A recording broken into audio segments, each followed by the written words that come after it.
Hello दोस्तों, आप सभी का स्वागत है आपको अपने यूट्यूब चैनल पर। मैं हूं लखन और आज हम परसेंटेज पढ़ेंगे।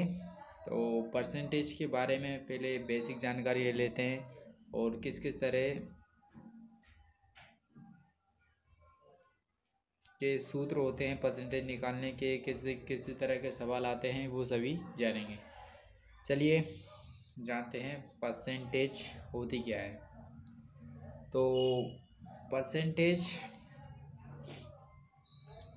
प्रतिशत वह भिन्न है जिसका हर 100 हो, मतलब जिसके हर में 100 हो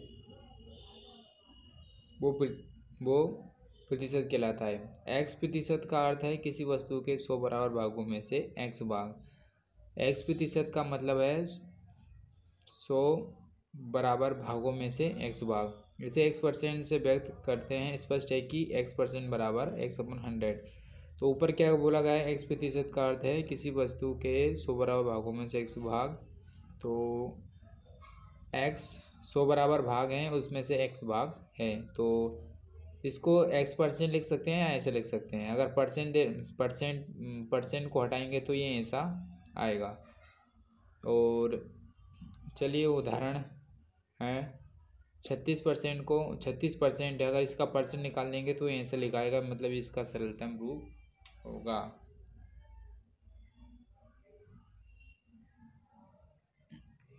जिससे मान लीजिए आप कभी क्वेश्चन आ जाए कि प्रतिशत में सवाल दे रखा है, इसको साधारण भिन्नों के रूप में व्यक्त करना हो तो आपको ऐसे करना है, परसेंटेज को हटा देना है। परसेंटेज हटेगा तो नीचे 100 आएगा, फिर इनको डिवाइड कर देना है तो 9/25 आएगा। फिर 0.6 का करेंगे तो 0.6 का 6/1000 आया, मतलब 6 को हटाएंगे तो यहाँ हो जाएगा 10 इंटू 100 कर दिया, परसेंटेज नीचे आया ना। जैसे मान लीजिए 0.6 को अपन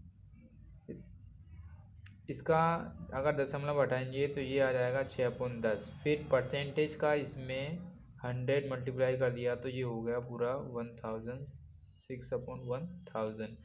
इसको डिवाइड कर दिया तो 3/500 आया, 3/500 आया।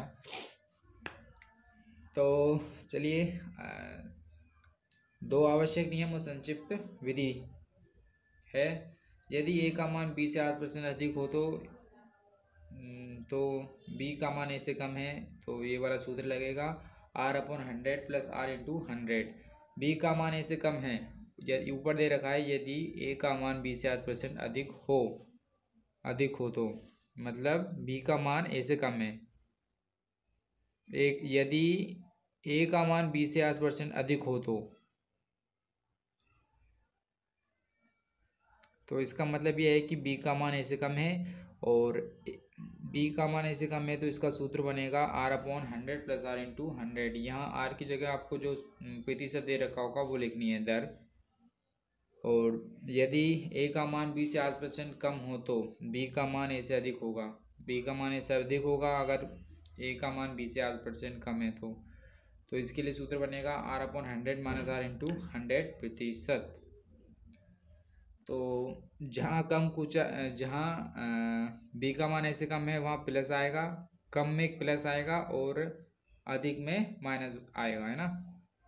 भिन्न के लिए सूत्र हो जाएगा भिन्न A/B को प्रतिशत में व्यक्त करने के लिए सूत्र। तो AB बराबर AB इंटू 100। चलिए जैसे उदाहरण दे रखा है 3/4 इक्वल A/B की जगह ए की जगह रख दिया 3 और बी की जगह रख दिया 4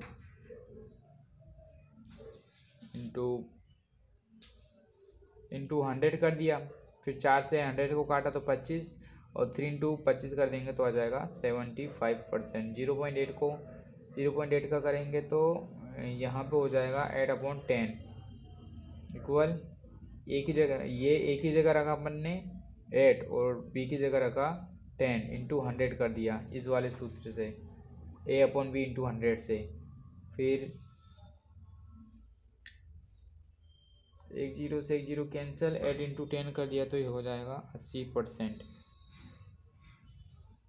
और चलिए, दो आवश्यक नियम और संक्षिप्त विधि दे रखी है। किसी वस्तु के भाव में 8% वृद्धि हो जाने पर इस मत पर खर्च ना हो बढ़े, इसके लिए वस्तु की खपत में कमी बराबर R/100 प्लस R इंटू 100। वस्तु की खपत मान लीजिए किसी वस्तु का अगर दाम बढ़ गया है और आप अपने खर्च को, मतलब आप पहले जितना खर्च कर रहे थे उतना ही खर्च करना चाहते हैं, तो इसके लिए आपको वस्तु की खपत में कितनी कमी करनी पड़ेगी, वो सूत्र यहाँ पे है। तो वस्तु की खपत में कमी बराबर R/100 प्लस R इंटू 100। कमी पूछा है इसलिए प्लस आया, अगर वृद्धि पूछेगा तो माइनस आएगा। किसी वस्तु के भाव में 8% कमी आ जाने पर इस पर मत पर खर्च ना हो, इसके लिए तो वस्तु की खपत में वृद्धि बराबर R/100 माइनस R इंटू 100%। तो मान लीजिए वस्तु की कीमत कम हो गई है और आप उतना ही खर्च कर रहे हैं जितना पहले खर्च कर रहे हैं, तो आपको वस्तु की खपत में वृद्धि बढ़ानी होगी। मतलब आप पहले जितनी वस्तु आप पहले खर्च कर रहे थे उससे ज़्यादा खर्च करेंगे, तो इसके लिए सूत्र है। कमी हो गई तो आप उससे ज़्यादा, जैसे कि मान ले पहले कोई सी चीज़ 50 रुपये में आ रही थी, अब वो कम हो गई है, 25 में हो गई है, और आप पहले भी 50 रुपये खर्च कर रहे थे, अब भी 50 ही खर्च कर रहे हैं, तो इस बार वस्तु ज़्यादा आएगी ना, तो इसके लिए वस्तु की खपत में वृद्धि करना पड़ेगा। उसके लिए सूत्र आया है, बनाए है ना। जनसंख्या पर आधारित प्रश्नों के लिए सूत्र है। माना किसी शहर की जनसंख्या P है। जनसंख्या P इसलिए माना क्योंकि जनसंख्या को अंग्रेजी में पॉपुलेशन कहते हैं, इसलिए यहाँ पे P माना। यह R%, R का मतलब रेट, या R इसलिए लिखा, दर को बोलते हैं अंग्रेजी में रेट, इसलिए रेट का ले लिया R। वार्षिक दर से बढ़ती है। तो n वर्ष बाद जनसंख्या P इंटू 1 प्लस R/100 की घात n हो जाएगा। बाद का पूछा इसलिए प्लस, और फिर पूर्व का पूछे तो P ऊपर आ जाएगा, नीचे अपॉन में आ जाएगा 1 प्लस R/100 इंटू 100 की घात n। चलिए, फिर माना किसी शहर की जनसंख्या P थी तथा इसमें पहले, दूसरे व तीसरे वर्ष क्रमशः R1%, R2% तथा R3% वृद्धि होती है, तब 3 वर्ष बाद जनसंख्या बराबर P। तो माना किसी शहर की जनसंख्या P थी, इसमें पहले वर्ष, दूसरे वर्ष, तीसरे वर्ष क्रमशः R1%, R2% तथा R3% वृद्धि होती है, तब 3 वर्ष बाद जनसंख्या, मतलब 3 वर्षों का एक साथ पूछ ले तो इसके लिए ये सूत्र है। P बराबर P into 1 plus R1 upon 100, 1 plus R2 upon 100, 1 plus R3 upon 100। मशीनों का अवमूल्यन पर आधारित प्रश्नों के लिए सूत्र है। अवमूल्यन का मतलब होता है ह्रास, तो परिभाषा मैंने लिख दी है यहाँ पे। अवमूल्यन को मूल्यह्रास भी कहते हैं। मूल्यह्रास यह दर्शाता है कि किसी संपत्ति के मूल्य पर कितना उपयोग किया गया है। मूल्यह्रास का मतलब होता है किसी संपत्ति का कितना उपयोग किया गया है।